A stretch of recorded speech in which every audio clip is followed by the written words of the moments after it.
Hello dear students, welcome back to my YouTube channel वरूट English hub. This is Rajni. Dear students, आज के इस lecture में हम डिस्कस करेंगे 6 most important rules related to preposition. तो देखिए, प्रपोजिशन से रिलेटेड हम 6 रूल्स यहाँ पर आज कवर करेंगे जो कि आपके लिए मोस्ट इम्पोर्टेंट है, क्योंकि यहाँ से एरर में ये रूल्स फॉलो होते हैं। जब भी एरर आपसे दी जाती है किसी भी सेंटेंस के अंदर आपको दी जाएगी, तो वहाँ पर आपको ये एरर ढूंढनी होती है और यहीं पर आपके ये रूल्स आप फॉलो करते हो जो किससे रिलेटेड होते हैं, प्रपोजिशन से रिलेटेड। तो देखिए, यहाँ पर हमारा जो फर्स्ट रूल है वो क्या कहता है। तो देखिए, जब भी आपकी प्रपोजिशन होगी उसके बाद अगर कोई वर्ब दी है तो उस वर्ब के साथ हमें क्या यूज करना है, उस वर्ब के साथ हमें हमेशा ing का यूज़ करना है। तो देखिए, इसका एक एग्जाम्पल आपको बताती हूँ मैं। ही is addicted, he is addicted. अब देखिए, एडिक्टेड वाली है जो बहुत सारे एग्जाम्स में आपको देखने को मिलती है प्रपोजिशन। एडिक्ट के साथ आपको एक बात याद रखनी है कि हमेशा टू प्रपोजिशन का यूज़ होता है। एडिक्ट के साथ हमेशा टू का यूज होता है। एडिक्ट होता है किसी चीज़ के आदी हो जाना, किसी चीज़ के आदी हो जाना, यानी किसी चीज़ के बिल्कुल हैबिचुअल हो जाना, हैबिट हो जाना किसी चीज़ की। तो देखिए, ही इज एडिक्टेड टू, तो किस चीज़ के आदी हो जाना, वह आदी हो गया है किस चीज़ का, ड्रिंक करने का। अब देखिए, ये ड्रिंक है, पीने का आदी हो गया है, शराब पीने का आदी हो गया है। ये उस ड्रिंक की बात है, शराब की बात। तो ये ड्रिंक है जो यहाँ पर क्या है, टू के बाद ड्रिंक क्या है, शराब पीना, यानी कि एक वर्ब है ये। अब इस वर्ब के साथ हम किसका यूज करेंगे, ing का। तो यहाँ पर हमारा कंप्लीट सेंटेंस क्या बनेगा, he is addicted to drinking. क्योंकि जब भी कोई प्रपोजिशन यहाँ पर यूज होगी, जरूरी नहीं है कि यहाँ पर एडिक्टेड ही हो, कोई भी यहाँ पर वर्ड हो सकता है जिसके साथ हम उस प्रपोजिशन को यूज करेंगे और उसके बाद जो भी वर्ब होगी उसके साथ हम ing का यूज करेंगे। तो ये है हमारा first most important rule. Second देखिए, सेकंड रूल है हमारे पास नो प्रपोजिशन विद होम। तो देखिए, एक होम वर्ड है, घर, घर के बारे में यूज होता है होम। तो देखिए, इसको देखते ही हम क्या करते हैं, हम हमेशा ही टू का यूज करते हैं। Come to home, going to home, कुछ भी हम यहाँ पर लगा देते हैं, टू का यूज कर लेते हैं। तो होम के साथ हमें कभी भी प्रपोजिशन का यूज़ नहीं करना होता। तो कैसे नहीं करना, तो कुछ जगह ऐसी होती है जहाँ पर हम यूज करते हैं और कुछ ऐसी जगह है जहाँ पर हम होम के साथ प्रपोजिशन का यूज़ नहीं करते। तो इसके लिए देखिए, सेकंड रूल हमारा क्या कहता है, no preposition with home. Home के साथ कभी भी हम प्रपोजिशन का यूज़ नहीं करते। अब इसका एग्जाम्पल देखिए, I went home, I went home, कि मैं कहाँ गया, घर गया, मैं घर गया।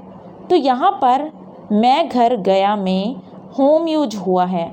अब वेंट के बाद क्या करते हैं, कई बार हम टू का यूज कर देते हैं। अब देखिए, कहाँ पर हम टू का यूज करेंगे, वैसे देखिए डायरेक्ट जब होम वर्ड आया है तो वहाँ पर हम टू का यूज नहीं करते, यानी कि प्रपोजिशन का यूज़ नहीं करते।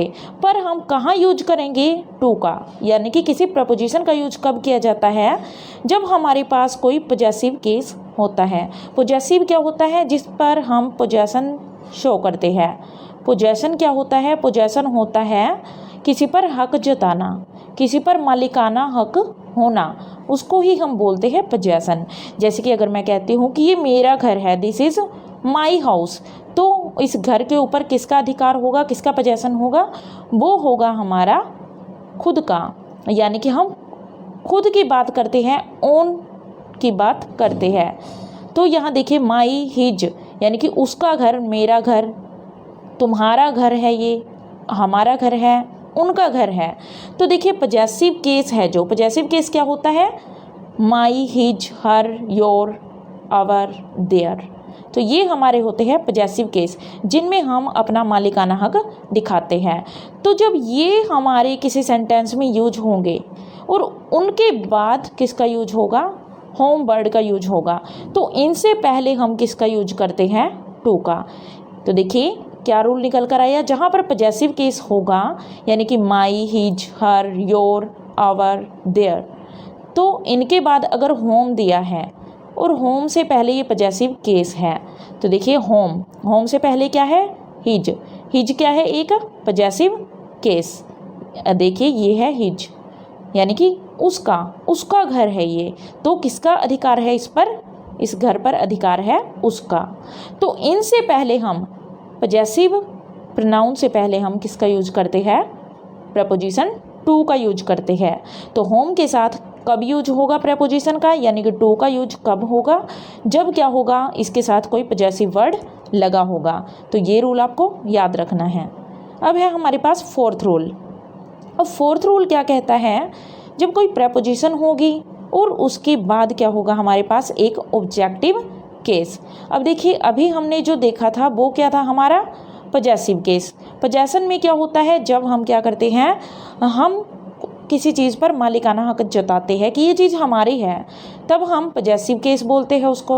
और जब बात आती है हमारी ऑब्जेक्टिव केस की, जब हम ऑब्जेक्ट के बारे में बात करते हैं, तो देखिए ये मी है जो, ये किसका ऑब्जेक्टिव केस है, आई का। आई का पजेसिव केस क्या होगा, माई, जो अभी अभी हमने देखा है। माई क्या है, पजेसिव केस। आई क्या है, सब्जेक्टिव केस। और सब्जेक्ट का अपोजिट क्या होता है, ऑब्जेक्ट होता है। ऑब्जेक्टिव केस में क्या हो जाता है, आई से आई, माई, मी। तो ये मी क्या होता है, ऑब्जेक्टिव केस। उसी तरह से हर है जो किसका है, वो शी का। हिम किसका है, ही का। इट का क्या होता है, इट ही रहता है। अस किसका है, वी का। और यू किसका है, यू का। और देम किसका है, दे का। तो ये हमारे होते हैं ऑब्जेक्टिव केस। जब हम क्या करते हैं, आई, माई, मी। आई से क्या बनाया, मी। शी से हर, ही से हिम, इट से इट, वी से अस, एंड यू से यू, एंड दे से देम। तो इसको हम बोलते हैं ऑब्जेक्टिव केस, जो हमारा थर्ड केस होता है। सेकंड केस होता है पजेसिव, थर्ड केस ऑब्जेक्टिव। तो जब ऑब्जेक्टिव केस कहाँ होगा, किसी प्रेपोजिशन के तुरंत बाद ऑब्जेक्टिव केस का ही यूज किया जाएगा। तो रूल हमारा क्या हुआ, जब भी कोई प्रेपोजिशन यूज होती है तो उसके बाद कोई फिलअप आता है, तो वहाँ पर हमें हमेशा किस केस का यूज करना होगा, तो वो यूज करना होगा हमें ऑब्जेक्टिव केस का। अब इसका एक एग्जाम्पल आपको मैं बताती हूँ। तो देखिए इसका एग्जाम्पल, मान लीजिए मैं लिखती हूँ यहाँ पर, आई rejected, I rejected him, I rejected him, I rejected him. अब देखिए इससे पहले जो यहाँ पर एक प्रपोजिशन होगी, तो ये प्रपोजिशन रिजेक्ट के बाद कौन सी प्रपोजिशन यूज होती है, टू। रिजेक्ट के बाद क्या आती है प्रपोजिशन, टू। अब जब भी क्या होगा, हमारे पास ये प्रपोजिशन होगी टू, और टू के बाद हमेशा जो ये केस होगा वो कभी भी सब्जेक्टिव नहीं होगा। सब्जेक्टिव में क्या होगा, ही का केस होगा हिम। तो देखिए ये हिम है जो, इसका केस क्या है, हमारे पास सब्जेक्ट होता है, वो होता है सब्जेक्टिव केस। सब्जेक्टिव जो केस होता है उसमें होता है ही। अब इसका जो ऑब्जेक्टिव केस है वो कौन सा है, ही से क्या बना, हिम बना। तो यहाँ पर देखिए जब भी प्रपोजिशन होंगे उसके बाद हमेशा कौन सा केस यूज होगा, तो वहाँ पर हमेशा ही जो केस यूज होगा, यहीं पर एरर हमें देखने को मिलती है। अगर यहाँ पर वर्ब दिया गया है तो उसके साथ हम आईएनजी लगा देंगे, पर यहाँ पर वर्ब नहीं दी है और हमें मान लीजिए यहाँ पर हमें क्या लगा कर दिया, तो इसको एक बार रफ करती हूँ मैं। मान लीजिए यहाँ पर उन्होंने क्या लगा कर दिया, एग्जामिनर ने क्या दिया है, आई रिजेक्टेड टू, और उसके बाद इन्होंने लगा कर दिया, हमें क्या लिख कर दिया, ही। तो ये केस हमारा रॉन्ग हो जाएगा। एरर में क्या दिया जाता है, ऐसे ही केस दिए जाते हैं। आई रिजेक्टेड टू, यहाँ पर हम हिज भी नहीं लगा सकते, ये भी हमारा रॉन्ग हो जाएगा। तो कौन सा केस आएगा यहाँ पर, ऑब्जेक्टिव केस, जो क्या रहेगा, him. I rejected to him, मैंने उसे रिजेक्ट कर दिया। तो ये हमारा राइट केस होता है, यानी कि जब भी कोई प्रेपोजिशन होगी उसके बाद यही केस यूज किए जाएंगे। मी से आई नहीं बनाया जाएगा, यहाँ पर आई केस का यूज कभी भी नहीं होगा, ना ही हर, ना ही क्या होगा, शी का होगा, बल्कि किसका होगा, हर का। तो ये सारे हमारे ऑब्जेक्टिव केस है जो आपको याद रखने हैं।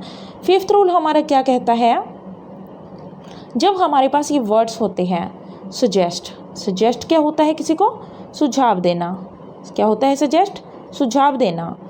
प्रपोज क्या होता है, किसी को प्रपोज करना। स्पीक होता है किसी को बोलना। यानी जब भी हम सारे के सारे केस क्या होंगे, हम किसी को बोलेंगे या फिर कुछ सुनाएंगे, ऐसे आप इनको लर्न कर सकते हैं। या तो हम किसी को कुछ बोलेंगे या किसी को कुछ सुनाएंगे या फिर किसी की सुनेंगे, बोलेंगे सुनाएंगे। जब भी ये केस आते हैं, सजेस्ट होता है किसी को सुझाव देना, सुझाव में हम क्या करते हैं, कुछ बोलते हैं। प्रपोज करते हैं तब भी हम कुछ बोलते हैं। स्पीक बोलना, रिप्लाई करना क्या है, किसी का उत्तर देना यानी कि रिप्लाई करना, बोलना। एक्सप्लेन करते हैं किसी को कुछ वर्णन करते हैं हम, तो भी हम क्या करते हैं, किसी को एक्सप्लेन करते टाइम भी कुछ ना कुछ बोलते होते हैं। लिसन होता है जब हम किसी की सुनते हैं। राइट होता है लिखना, लिखना बोलना सुनना। राइट लिखना। रिपोर्ट करते हैं जब, तब भी हम क्या करते हैं, लिख कर देते हैं उस रिपोर्ट को। कंप्लेन करते हैं तो हम क्या करते हैं, किसी को सुनाते हैं या सुनते हैं। तो लिखना बोलना सुनना, ये 3 आपको याद रखने हैं, उनसे ये वर्ड आपको याद रखने हैं। अब देखिए जैसे टॉक है, से, प्रे, डिस्क्राइब। टॉक में भी हम क्या करते हैं, बोलते हैं। से में भी हम बोलते हैं। प्रे में प्रार्थना करते हैं तो भी बोलकर करते हैं या किसी को सुनाते हैं। डिस्क्राइब क्या होता है, वर्णन करना, जैसे हम एक्सप्लेन करते हैं किसी को। तो इनके बाद क्या होता है, हमेशा टू का यूज होता है। पर कब यूज होता है, जब कोई पर्सन होगा यहाँ पर, यानी किसी व्यक्ति की बात होगी। यहाँ पर पर्सन कैसे हो सकता है, फर्स्ट केस भी हो सकता है, सेकंड भी और थर्ड केस भी हो सकता है। अब देखिए यहाँ पर एग्जाम्पल, ही, ये टॉक से हमने बनाया talked, second form. He talked, उसके बाद हमने क्या लगाया, ये प्रपोजिशन लगाई टू, क्योंकि इनके बाद हमेशा कौन सी प्रपोजिशन लगेगी, टू प्रपोजिशन। जब क्या होगा, कोई ना कोई व्यक्ति होगा। तो यहाँ पर मी है, जो कौन सा केस है, ये अभी हमने देखा है। यहाँ पर कौन सा केस है, ये मी है हमारा ऑब्जेक्टिव केस। तो यहाँ पर देखिए ऑब्जेक्टिव केस में क्या आ गया है, यहाँ पर मी, यानी जब भी कोई व्यक्ति होगा यहाँ पर, तो हमें किसका यूज करना है, इन वर्ड्स के बाद जो हमने अभी देखे हैं, इन सब के बाद टू का यूज करना है। अब देखिए लास्ट है हमारा, जब हमारे पास क्या आएगा, कमांड, किसी को कमांड करना, यानी किसी को आदेश देना, किसी से रिक्वेस्ट करना। ये सारे कैसे होते हैं, देखिए वर्ड्स, ये होते हैं इम्पेरेटिव। इम्पेरेटिव में क्या होता है, आदेशवाचक। इम्पेरेटिव में होता है संदेशवाचक या फिर आज्ञावाचक। जब हम किसी को आज्ञा देते हैं या फिर क्या करते हैं, किसी से रिक्वेस्ट करते हैं, किसी को कमांड देते हैं, उन्हें हम इम्पेरेटिव सेंटेंसेस बोलते हैं। तो देखिए इम्पेरेटिव क्या है, कमांड करना, किसी को आदेश देना। रिक्वेस्ट, प्रेयर करना। इन्फॉर्म, किसी को सूचित करना। थैंक, किसी का धन्यवाद करना, यानी कि विश भी इसमें आ जाता है। वेलकम, किसी का वेलकम करना, स्वागत करना। ऑर्डर देना, ऑर्डर क्या होता है, ये भी हमारे इम्पेरेटिव में आता है, आदेश देना। कॉम्प्लीमेंट, वही जैसे कि हमने क्या किया, किसी को वेलकम किया, वैसे ही कॉम्प्लीमेंट दिया। कॉन्ग्रेचुलेट करना, विश करना, इन्फॉर्म करना। आस्क, किसी से कुछ पूछना। बेग, किसी से प्रार्थना करना, विनय याचिका करना, जैसे रिक्वेस्ट करते हैं। टेल मीन, किसी को कुछ बताना। एडवाइस, एडवाइस होता है किसी को सलाह देना। तो ये सारे इम्पेरेटिव जो वर्ड्स होते हैं। एनकरेज होता है किसी को साहस देना, हिम्मत देना। वार्न होता है किसी को चेतावनी देना। फॉरबिड होता है किसी को मना करना किसी चीज़ के लिए। रिमाइंड होता है किसी चीज़ की याद दिलवाना। तो जब हमें ये वर्ड्स दिखाई देते हैं, इम्पेरेटिव वर्ड्स दिखाई देते हैं, तो हमें इनके साथ टू का यूज नहीं करना है। अभी देखिए हमने पिछले जो हमारा रूल था ये, इसमें हमने क्या देखा था, हमने क्या देखा कि हमें क्या करना है, हमें इन सब के साथ किसका यूज करना है, टू का यूज करना है। पर जब हमारे पास ये वर्ड्स है इम्पेरेटिव वर्ड्स, तब हमें टू का यूज नहीं करना। इन वर्ड्स के साथ कभी भी टू का यूज नहीं होता। एग्जाम्पल देखिए इसका, आई टेल, टेल है यहाँ पर, टेल की सेकंड फॉर्म लगाई हमने टोल्ड। आई टोल्ड तो ये टू लगाया है, जो ये क्या है हमारा यहाँ पर, ये लगा कर दिया जाता है एरर में। तो हमें टोल्ड के साथ हमेशा टू दिया जाएगा लगाकर, तो हम क्या समझते हैं उसको कि ये हमारा करेक्ट है सेंटेंस, पर एक्चुअली होता क्या है, ये हमारा रॉन्ग होता है। अब इस टू को हमें क्या करना है, काट देना है यहाँ से।